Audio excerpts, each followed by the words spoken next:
At the age of 16, when I was scowled at by my 25-year-old uncle with disdain as he said, "I like you?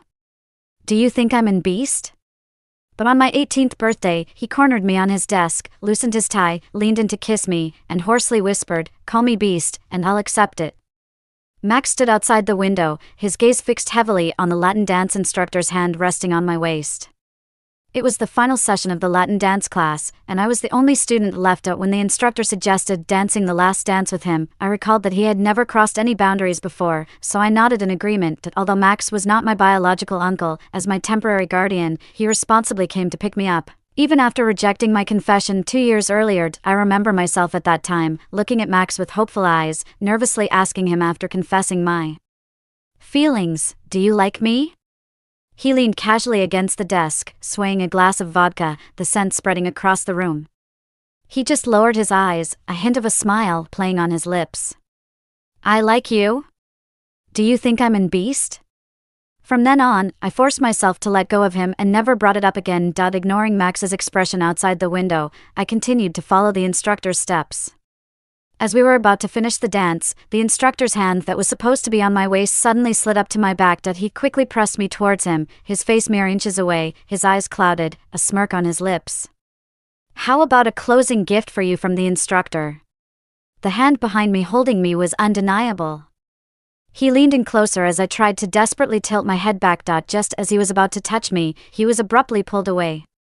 Max grabbed the instructor by the collar with one hand and slammed him against the wall. "Tell me, what were you trying to do just now?"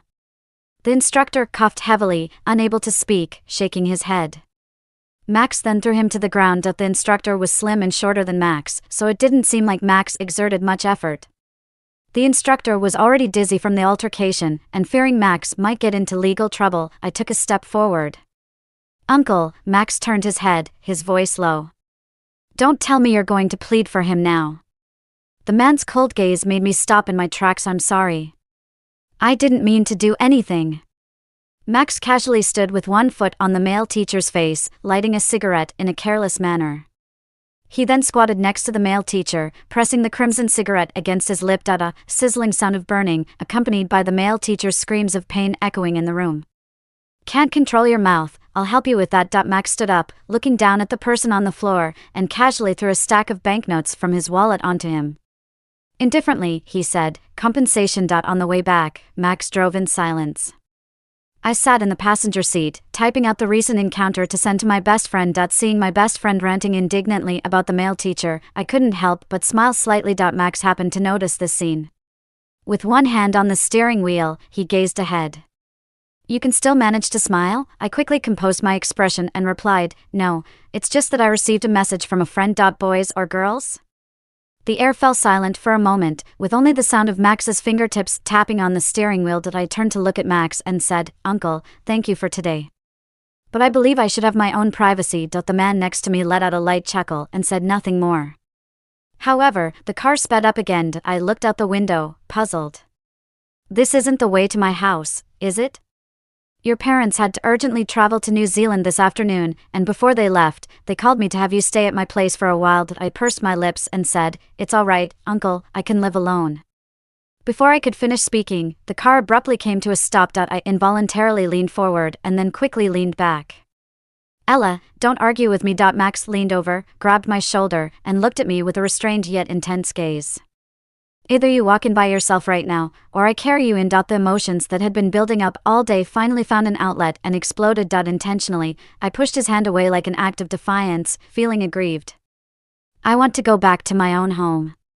"Let me go, Max, I hate you." Max paused for a moment, loosened his grip, and said, "Why are you crying?" I don't want to talk to him, so I sniffled while sitting in the seat. From the corner of my Max got out of the car, walked around to the passenger side, and opened the door. Without a word, he hoisted me up horizontally and then kicked the door shut. Tears still in my eyes, I looked up at him in a daze. Max pursed his lips and held my gaze. After a few seconds, he tightened his grip on my shoulder. The sound of a man conceding came through. "I'm sorry." On the way back, he told me that he was a bit shaken and angry today. If he hadn't arrived in time, the male teacher might have suffered more than just a few words. He couldn't control his temper for a moment. Max apologized to me again. Since the incident, I have never seen him apologize to anyone. He seems to really indulge me. While I was delighted, I couldn't help but feel sad. Max treats me so well, probably just as a niece. Thinking like this, I kept suppressing the emerging sparks. But Max's once again inappropriate behavior made me start to confront a problem. Max might, in some way, like me, maybe more than a little. My best friend, celebrating our graduation and my coming of age, took me to a bar. Although we were both 18 on our IDs, my actual birthday was still 2 months away. Driven by curiosity and a spirit of exploration, my best friend observed for a while, then left me at the table to venture into the dance floor. I only took a sip of the drink in front of me and pushed it aside, opting instead to eat from the fruit plate. As I scanned the room for my best friend, my sight was suddenly blocked. Miss, all by yourself? A cliched and oily pickup line. I smiled politely at him and didn't respond. Want to have a drink together? I'll treat you. He bit his lip and raised an eyebrow. Did he think he was handsome? Before I could say anything, a polite male voice intervened. Sir, you've had too much to drink. Let me have someone take you home. Hey! Without giving the oil boy a chance to speak again, he was escorted away by security. The server turned to face me. Your friend doesn't need to worry, we'll take care of him. Your boss is waiting for you at VIP room 1 upstairs. I followed another server upstairs. The decoration on the second floor looked much fancier than the first. I walked over to the VIP room. A few wealthy-looking men were playing dice. Max looked up at me, cigarette in his mouth. Come over. I sat next to him. Did you see me just now? He chuckled and didn't answer. Amidst the laughter and conversation, I learned that one of the rich young men was actually the owner of this bar. I watched them play several rounds without understanding the rules. All I knew was that Max never lost. Someone protested, is Max's dice cup rigged? Either that or he's cheating. Max lazily chuckled, can a waste like me even do that? Amidst the protests, Max suddenly looked at me. Did you understand just now? I blinked and shook my head. Then he handed the dice cup of the person next to him towards me. A person approached and held my hand against the dice cup. Before I could react, someone spoke. Hey! This is great! Let the girl shake, we trust her. I can't do it, I said, trying to withdraw my hand, but his grip was firm. You just have to shake it.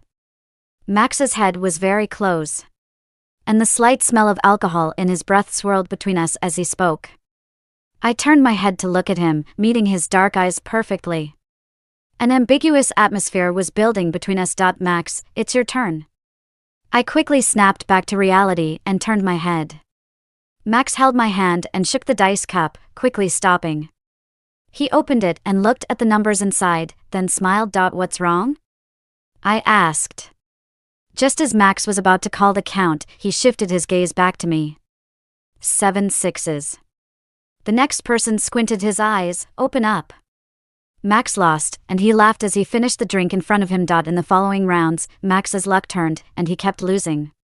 Perhaps out of a sense of guilt, thinking that Max was getting drunk because of me shaking the dice, I took the initiative to take him home. The designated driver parked the car in the parking lot and left. I helped Max up the stairs and into the house. The man, who had been drowsy all along, suddenly sat up as I wiped his face with a towel. As his face was very close to mine, Max's eyes were hazy from the alcohol.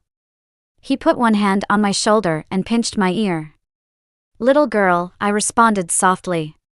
His hand that pinched my ear slid down to my chin, fingertips pressing against my lips, exerting pressure. Max's gaze gradually shifted downwards to my lips. His face drew closer. Just before contact, he leaned on my shoulder. With a hint of a chuckle, he said somewhat wistfully, you have not reached 18 yet. At that time, I thought he was just drunkenly rambling. It wasn't until my 18th birthday that I saw another side of Max. On my 18th birthday, a classmate, Charlie, publicly confessed his feelings for me, and Max caught us. Charlie stood in front of me holding a bouquet of flowers and said, Ella, I like you. Do you like me? Max happened to come down from upstairs and looked down on the scene. In that moment, I felt like I had gone back 2 years. I had asked Max the same question before. His rejection was firm. Max's ambiguous feelings, caused by his drunkenness, no longer counted in my mind. He didn't like me, it was just my own wishful thinking. Lost in my thoughts, Charlie mistook my distraction as an acknowledgement of his confession. He directly placed the flowers in my arms and attempted to hold my hand. Before our hands touched, Max had somehow appeared behind me, pulling my hand back. The bouquet of flowers fell to the ground, creating an awkward atmosphere. Ignoring the flowers completely, Max only smiled at Charlie. "Did she agree to be yours?" he asked, reaching for my hand. Charlie blushed with embarrassment. "I'm sorry," he muttered before turning to me. "Did you agree then?" Max's grip on my wrist tightened slowly. I bit my lip, hesitating. Charlie had always been genuinely kind to me, and I didn't want to humiliate him in front of so many people. She refuses," Max interjected abruptly. Despite his maintained smile, a hint of hostility crept into his eyes. Before anyone could react, he casually instructed his assistant, who had just rushed in to deliver files, to entertain the guests properly. Then, he dragged me back upstairs to his study. "What were you hesitating about earlier?" Max didn't turn on the light, leaving only the moonlight streaming in through the window. He was shrouded in darkness, his expression indiscernible. His smile held a chill.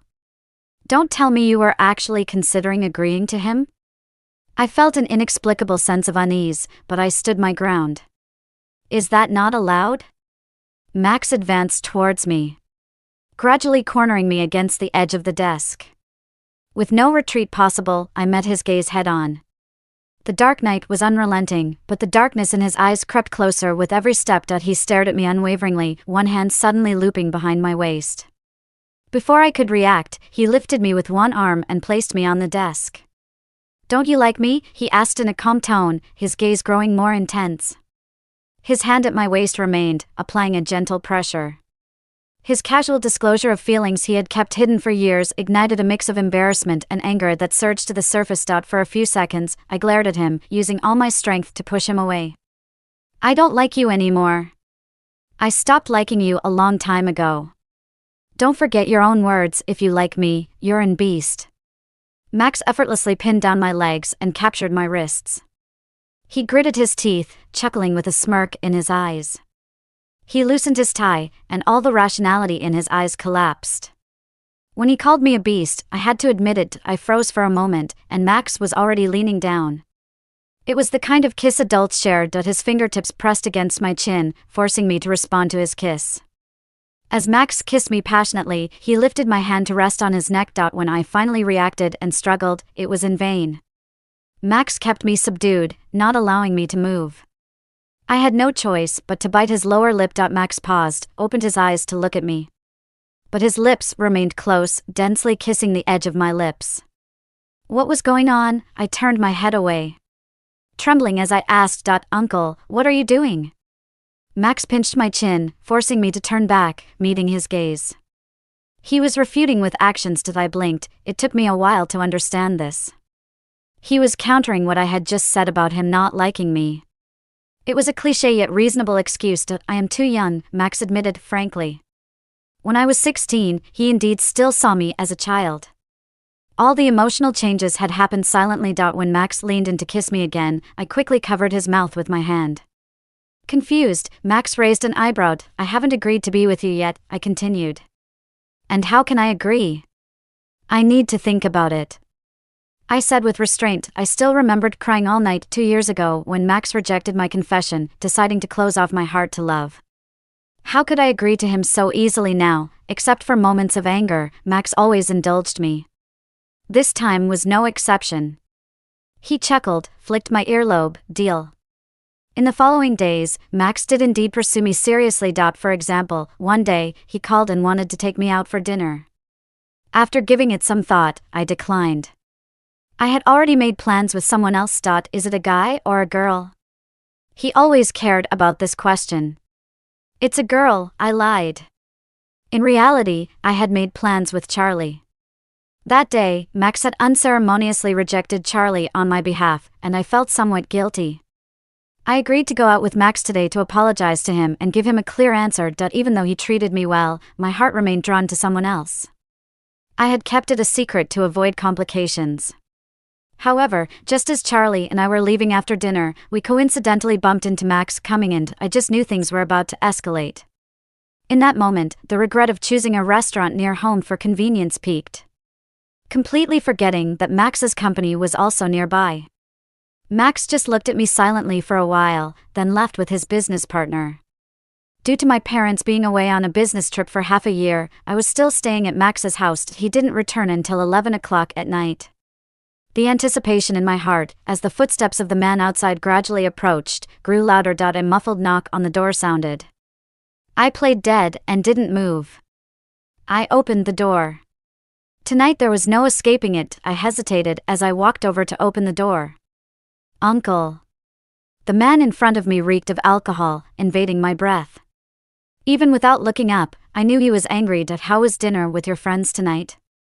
It was fine. My voice carried a lack of confidence. Max looked at me silently for a while, then smiled faintly and said, "You should go to bed early." I watched his retreating figure with a sense of loneliness and impulsively reached out to grab his sleeve.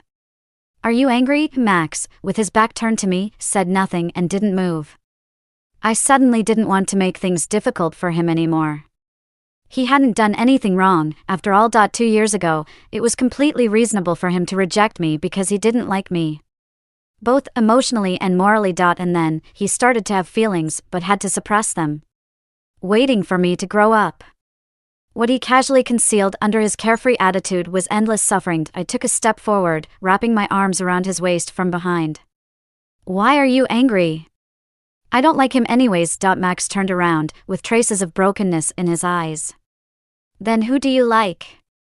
I smiled and answered one word at a time. "It has always been you." Before the words had fully left my mouth, he pushed me into his bedroom and pressed me against the door. The kisses rained down.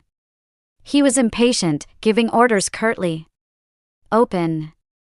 As soon as I opened my mouth, he devoured my breath. Max gripped my shoulders with a fierce strength, leaving no room for escape. Just as I was about to lack oxygen, he gradually released me. His large hand slid down from my shoulders to my waist. Max slowly stepped back.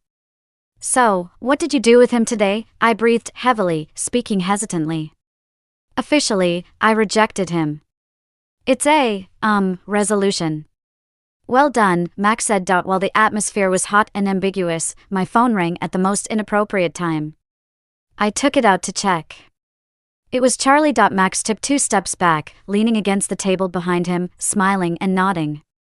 "Answer it." I hesitated for a few seconds, upholding my clear and honest thoughts with Charlie as I answered the call on speakerphone. "Ella, I really like you. You might as well not answer." Charlie seemed a bit drunk, slurring his words. Max lit a cigarette, bit down on it, and upon hearing the words from the other side, he lowered his head and sneered. He took my phone, lit the cigarette, and took a drag. There was a mocking smile in his voice. "Friend, she really doesn't like you, why bother?" "What's the point?" Max said as he rubbed my slightly swollen lips that were kissed. He delighted in ridiculing the failures, showcasing his own success. There was silence on the other end of the phone, followed by the sound of a glass being smashed. Max smirked sarcastically, hung up the phone directly, and tossed the mobile phone back to me. I pondered whether Charlie was out drinking alone and if it was safe. I was torn about whether to ask him. "What's wrong?" Max spoke up. I told him what was on my mind. The man's eyes suddenly darkened. He tilted his head and crushed the cigarette, then pulled me towards him. With his hand gripping the back of my neck, the warning was clear. "Have I spoiled you, huh? Allowing you to so openly think about someone else in front of me?" My neck tingled. I sent a message to one of Charlie's friends asking him to have Charlie call back, then immediately turned off the phone. It wasn't just Charlie who had drunk too much. There was also the man in front of me, who was far more dangerous than Charlie. I was wrong. I looked at him intensely, hoping he could feel my sincerity. Apparently, Max successfully received the message and released the grip on the back of my neck. He then took my hand and placed it on his tie, helping me to loosen it. I swallowed hard, trying to ignore the burning gaze above my head to work on untying it. Things were progressing too quickly. Max smiled leisurely, not mentioning my embarrassment. He was wearing only a white shirt with the tie hanging loosely slanted, and the sleeves rolled up to the forearm.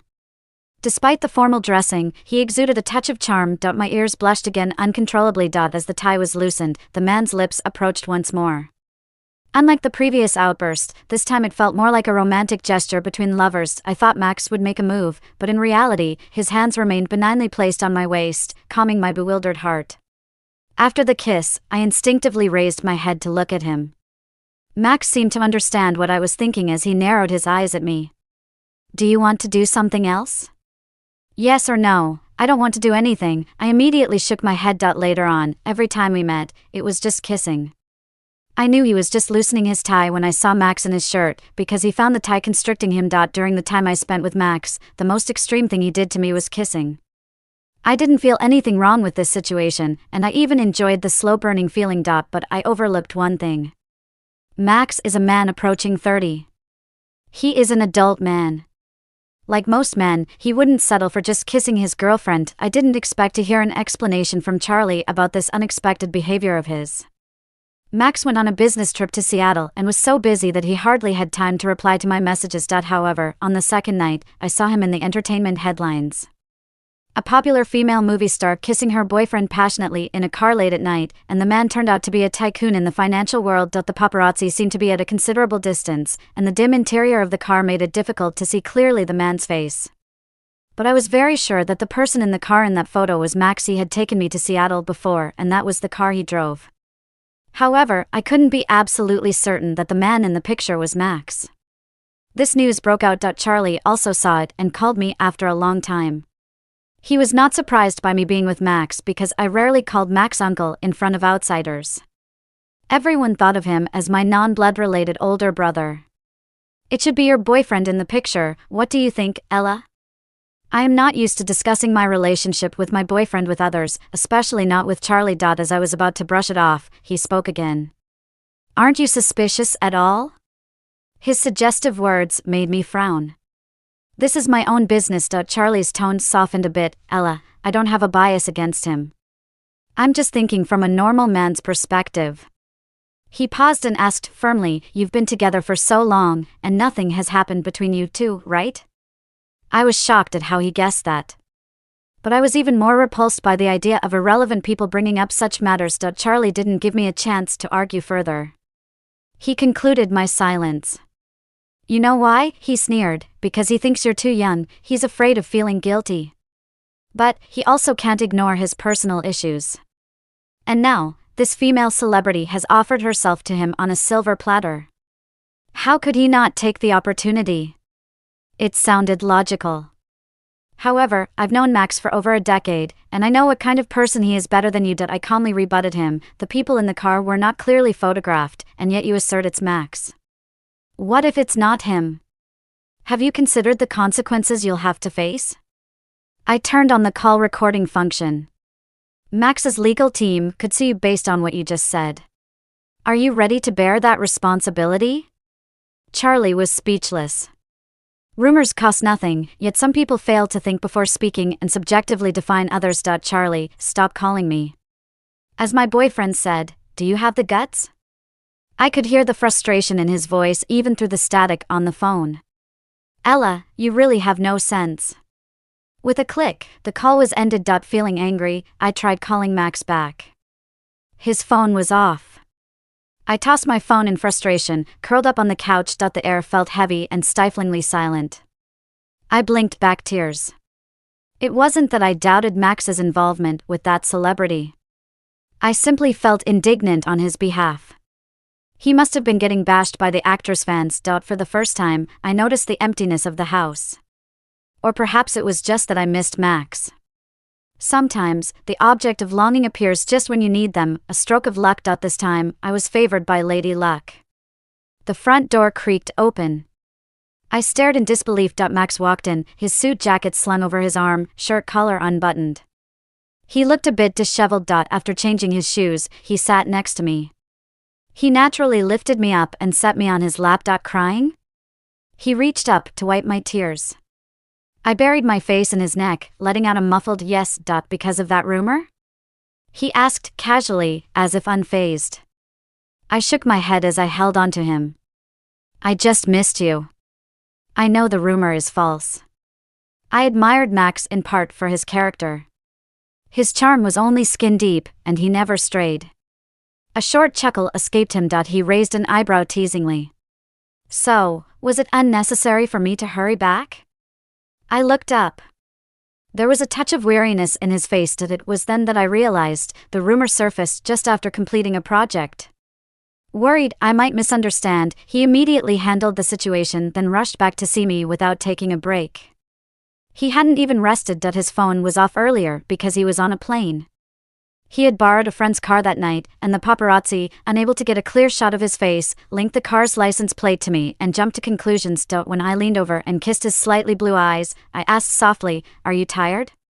Max, his hand resting on my waist, let out a grunt. "Then you should go and rest for a while," I urged him. Just as I was about to get up from his lap, he held me down. "Come here, give me a kiss first," he spoke so bluntly, suppressing the heat rising in my face. I leaned over and kissed him. He looked at me indifferently, unmoved. I quickly blinked, reached for his face, and imitated the way he had once kissed me. Slowly prying open his lips until it deepened, my awkward movements made Max furrow his brows. He pressed me against his chest. In that moment, he quickly took the lead in the kiss. With a scorching breath rising, gradually eroding rationality. Max lifted me up with this action, kissing me while walking towards the bedroom. And when my back was already against the door, Max reached for the doorknob, but he suddenly stopped. Then he stepped back a bit. "What's wrong?" I asked subconsciously, lost in the kiss. With a storm brewing in his eyes, Max remained silent and kissed me again. This time, it was intense, pressing me against the door to kiss. The force seemed as if he wanted to crush me. But that was it. Max gently bit my lip before pulling away.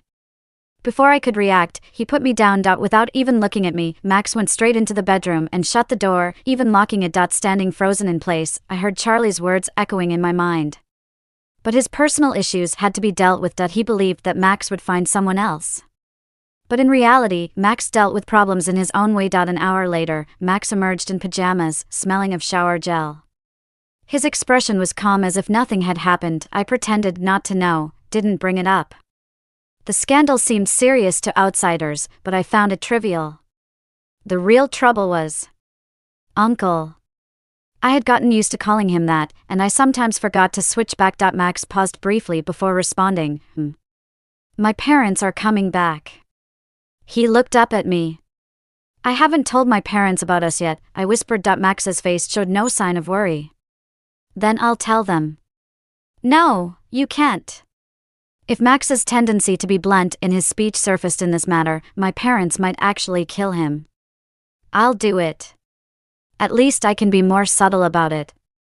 Maybe they'll take it better that way." After my parents returned, I moved back in with them. Every night, I had to hide under the blankets and secretly talk to Max over voice messages. A week later, as I was leaving him a voice message, Max seemed to be getting impatient. "When are you planning to tell them?" I heard the sound of a lighter igniting and imagined him frustratedly smoking. Pretending not to understand, I asked, "What's the rush?" "It's been a week since we saw each other," he stated coldly. "So?" Max chuckled, his voice slightly slurred, probably due to the cigarette in his mouth, giving his tone a lazy, rebellious vibe. "Ella, I'll give you 3 days. If you don't speak up by then, I'll come over." I let out an uncomfortable noise and angrily hung up the phone. I must admit, Max's threat was effective on me. Afraid that he might show up unannounced and kiss me in front of my parents without any warning, I decided to subtly bring it up the next day. "Mom, Dad, I have something to announce tonight. Let's invite Uncle Xiao for dinner." I had been preparing my parents for this moment for a week, subtly asking them if they minded me dating someone 9 years older. Luckily, my parents were quite open-minded. As long as the person had a good character and treated me well, they didn't have many other requirements. My mom thought for a moment and smiled, "All right. Let's call your Uncle Xiao. He must come tonight." I didn't understand my mom's sudden enthusiasm until later in the evening, shortly after Max arrived, when the doorbell rang again. Max and I were sitting in the living room while my mom was cooking. "He's here.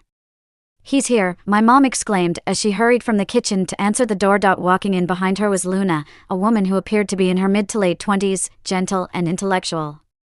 A bad feeling slowly began to form in my mind. My mother sat Luna down next to Max. "You two chat first. The food is almost ready," she said before busying herself in the kitchen. "Luna just returned from Luxembourg. Max, didn't you also spend some time in Luxembourg before?" "Talk more with her," she said, dropping a bombshell and then hastily retreating to the kitchen. Luna smiled at Max. "Max Welton, it's a pleasure to meet you." Max politely smiled back but remained silent, clearly showing his reluctance to engage. However, Luna seemed to have a fondness for him and continued to chatter away, unaffected by his coldness, constantly finding new topics to discuss. Despite trying to be polite, Max kept his responses short. But Luna wouldn't stop talking. Sitting by the side, I couldn't focus on my phone anymore. I turned my head and smiled brightly at Luna. "Sister, you are so beautiful." Luna blushed and replied, "Thank you." "You two chat, I'm heading back to my room," I announced before getting up and leaving without even looking at Max. A few minutes later, there was a knock on my bedroom door. I opened it with an indifferent expression, knowing it would be Max. As he came in, he locked the door and had a faint smile on his lips. "Why are you giving me the cold shoulder when I brought her here?" I instantly plastered a smile on my face. "You're right. I should encourage my younger uncle in his dating endeavors. Now go outside and don't keep Luna waiting, also don't disappoint my mother's good intentions." Max glanced at me, walked over, and grabbed the back of my neck. "Feeling rebellious?" A female voice outside the door interjected, "Max," followed by more knocking. As I raised my hand to push Max away, he pressed me against the door. Max responded to Luna but lightly kissed the corner of my lips. "I see dinner is almost ready. I'll come to get you for dinner." Max's kiss had now traveled to my ear. I nervously held my breath, afraid of making any noise. Fortunately, the footsteps outside gradually faded away. Max held me restrained, kissed my earlobe lightly, and said, "What are you afraid of?" "She can't hear us." I grabbed the hem of his shirt, asking softly, "Do you like that type of girl? Gentle and graceful." The boys in class once discussed that no guy would dislike a gentle girl. When I heard that, I just smirked and quoted a famous saying, "I don't care what he likes." But now, I suddenly felt a bit awkward about Max. He was too dazzling, and a sense of unease crept into my mind uncontrollably. Max didn't say anything, he just lowered his head and kissed me, using a skilled and teasing kissing technique to elicit a response from me. After a while, Max stopped and rested his forehead against mine. His pitch-black and bright eyes gazed at me. "I like you. There are no types to like, only people to like." He took my hand and placed it on his chest. Unlike his usual carefree self, his tone was full of seriousness. "Ella, with me, you never need to doubt yourself. It has always been me who is more insecure than you." In my mind, Max would never have self-doubt. I looked at him in astonishment, expressing disbelief, wanting him to elaborate. Max chuckled self-deprecatingly and openly shared his thoughts with me. At first, when they were just starting out, he actually cared a lot about the nearly 10-year age difference. He was afraid that I was only fixated on him because of his 16-year-old self. Afraid that the generation gap would be too large, that one day I would lose interest in him and find him boring. He even worried that as he entered middle age, I would still be in my prime. Loving someone can indeed make one cautious. I threw myself into his arms, wrapping my arms around his waist. "I'm sorry, I shouldn't have pressured you to talk about it." Max smiled and hugged me back. "I think he likes me far more than I imagined." The atmosphere at the dinner that day wasn't good when Miss Yu left. This was because Max casually mentioned that he already had a girlfriend at the dinner table. My mother apologized to Miss Yu and then tried to reassure Max. "I didn't consider everything properly this time. I made a decision without consulting you first." Initially looking ashamed, my mother's expression instantly changed when she heard Max's words. "It's okay. Fortunately, my girlfriend witnessed the whole process, or you might have misunderstood me." What? My mother stuttered. Max lazily smiled and casually lifted my chin as I sat stiffly on the couch. "Here, my girlfriend." My mother mechanically turned her head and looked at me as if she was looking at a dead person. I exploded. With a loud table slap from my father, the two of them started a back-and-forth verbal attack. It went from morality to personality and eventually returned to the topic of age. Max lowered his eyes, silently enduring their accusations. But he hadn't done anything wrong. I suddenly spoke softly, looking at my parents. Why can you accept me dating a stranger who is 9 years older than me, but you can't accept it when that person is Max? I couldn't help choking up. Mom, Dad. I know it's hard for you to accept right now. I'll give you time to adjust, and I will explain everything to you. But, please stop blaming Max. My parents fell silent for a moment. In this slightly suffocating atmosphere, I took Max's hand and walked towards the door.